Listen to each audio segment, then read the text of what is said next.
Dave Smith here, DJS Photography. I'm interrupting my series of video uploads from the Norway trip just to talk a little about gear. We photographers like our gear, don't we? What I've done is to just range out here the basic kind of cameras and shooting gear and stuff that I've accumulated over the years.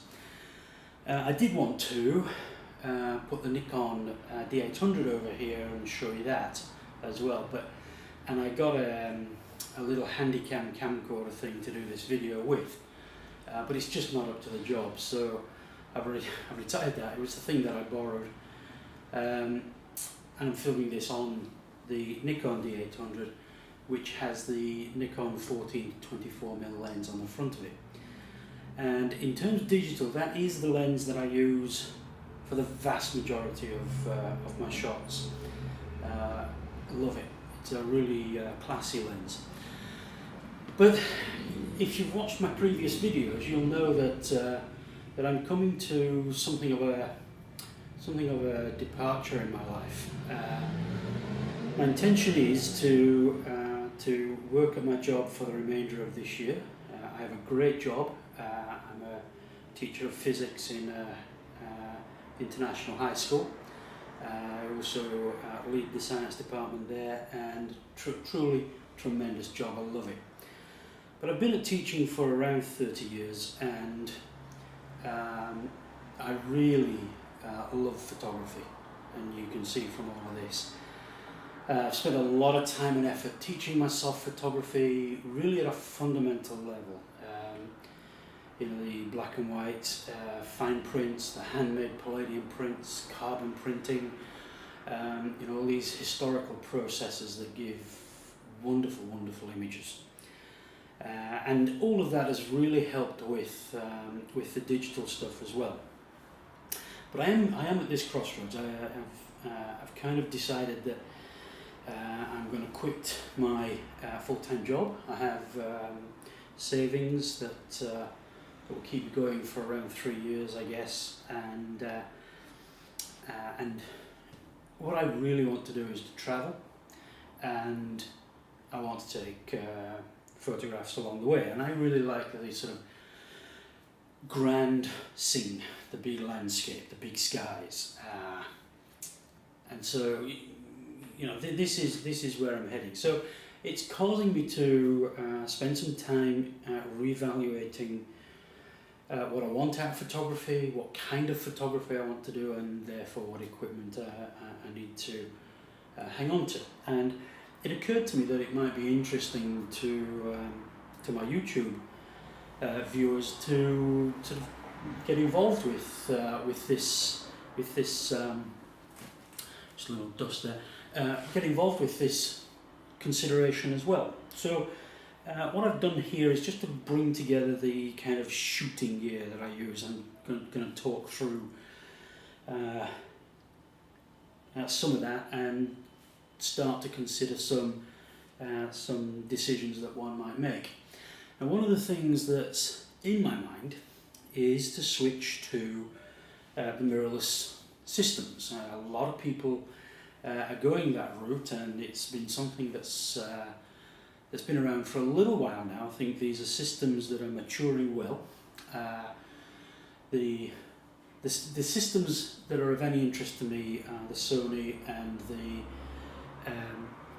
Fuji. You hear about Micro Four Thirds, but they're just not for me. However good the sensors get, a sensor that's as tiny as that, and I think they give something like a 2x crop factor, so it gives you an indication of just how tiny those sensors are. And the real problem for me, you hear all the time about you get this focal length multiplication. 2 times tells you that if you put a 35mm lens on the front of that camera, it's equivalent in full frame lenses to 70mm. But what you don't hear of very often is the effect that has on the effective aperture, and that's important because that impacts your depth of field. So if you've got a 35mm f2.8 lens and you put that on the front of a Micro Four Thirds, it becomes a 70mm lens, but it's also 2 times the effective aperture. Now the light gathering will still be an f2.8, but the depth of field will be whatever that's going to be, f5.6. Now, there are some times when that's not going to matter, but on those occasions when you really want to shoot wide open, not so much for light gathering, as I say, and most of my shooting, quite frankly, is on top of a tripod. I don't shoot sports, so I don't really shoot wildlife in the way that you might sort of think of shooting wildlife. Most of what I do is pretty stationary objects. My camera's on a tripod, so the light gathering isn't really an issue to me, although it might be for some people. But the depth of field issue is. So the Micro Four Thirds is a system that I'm not really interested in going into. But the other 2 systems are the Fuji APS, so they're a 1.5 times crop factor, and in fact that is going to be enough to deter me from the Fuji system. And in fact what I'm looking at the moment is the Sony A7R Mark II. It's a hugely expensive camera, but massive pixel count, full frame sensor in these tiny lightweight mirrorless bodies, and I think this is going to matter to me in coming times. So let's just have a little look through. So the first machine that I just want to talk about is this D2X. It's not quite the first digital camera that I got my hands on. I'll show you that in just a moment. But at the time, this was the market leader, 12 megapixels. Really impressive machine, definitely a pro spec machine, and it was the top of the range when it came out. And I've hung on to it mostly because the trouble with digital, of course, is you can't really sell it on.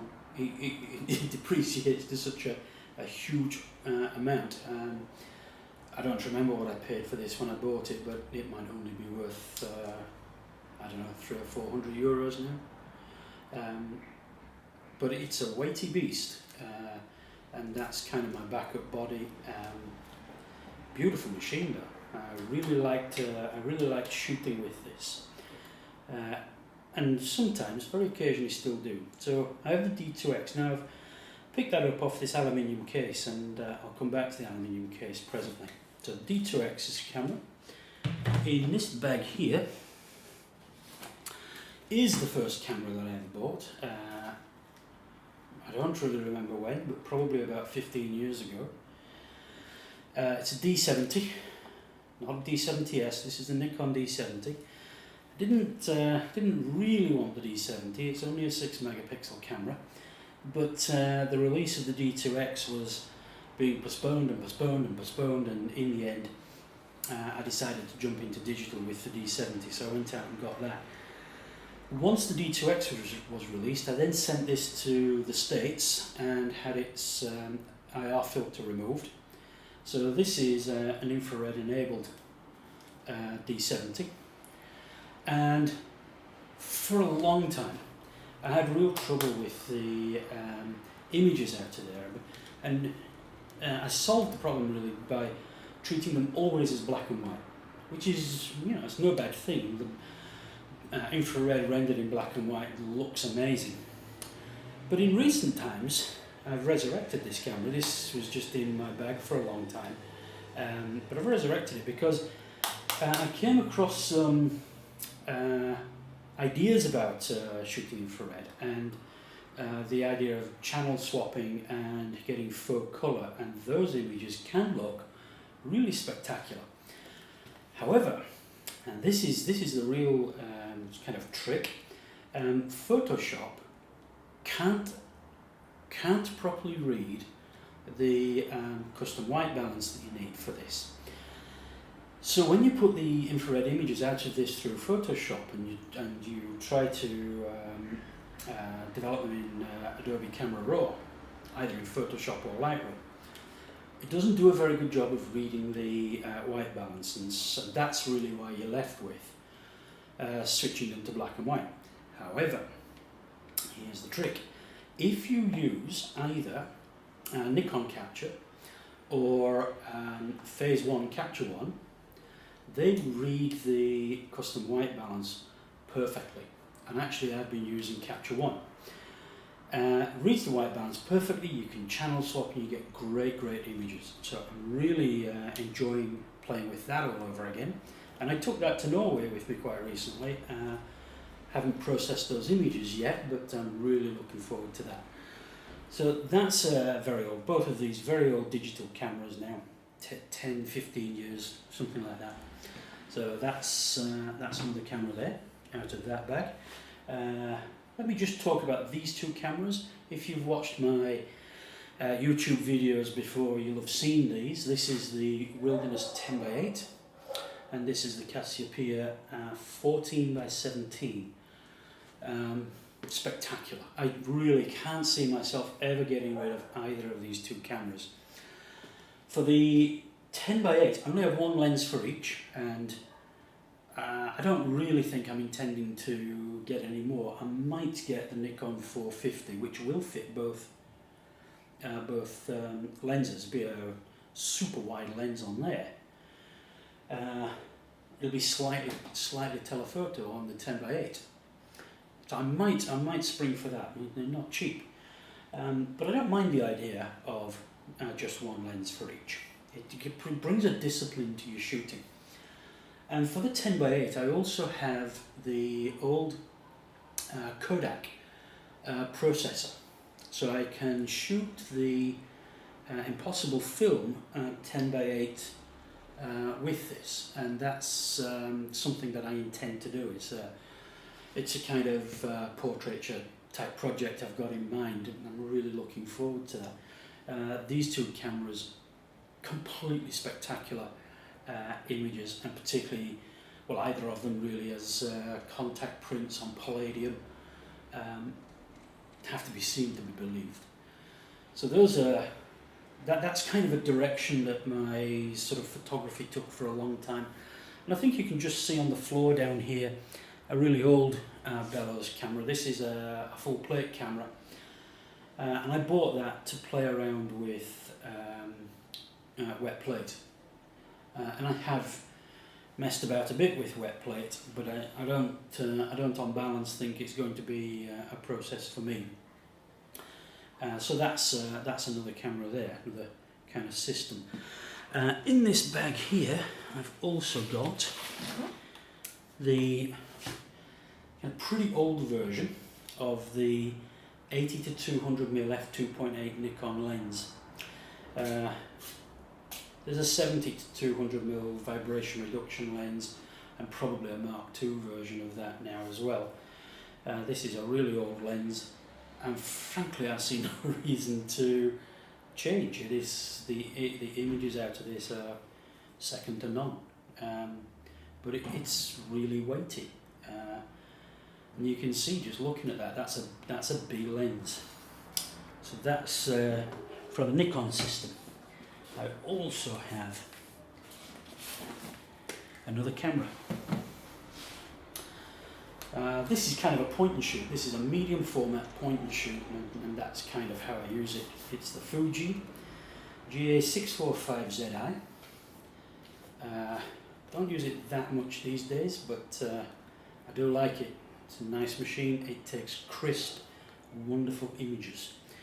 So another camera to walk around with. This lens is the 24mm f2.8 Nikon prime lens. And even though that's a 14 to 24mm there, I do still sometimes use this in preference to that.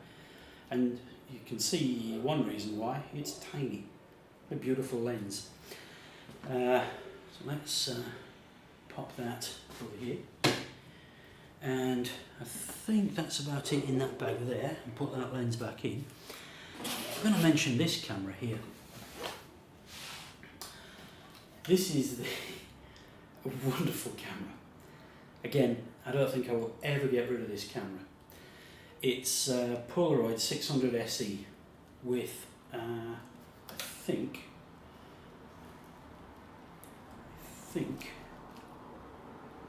127mm lens on the front. And it's amazing. It's a rangefinder camera. It takes the Fuji instant film, the 3.5 by 4.5-ish, something like that. So almost 5 by 4. And the great thing with that film is you get the positive, of course. You peel the positive off. So I can walk around the streets with this and take people's portraits, peel it apart, give them theirs, and you get a negative with it.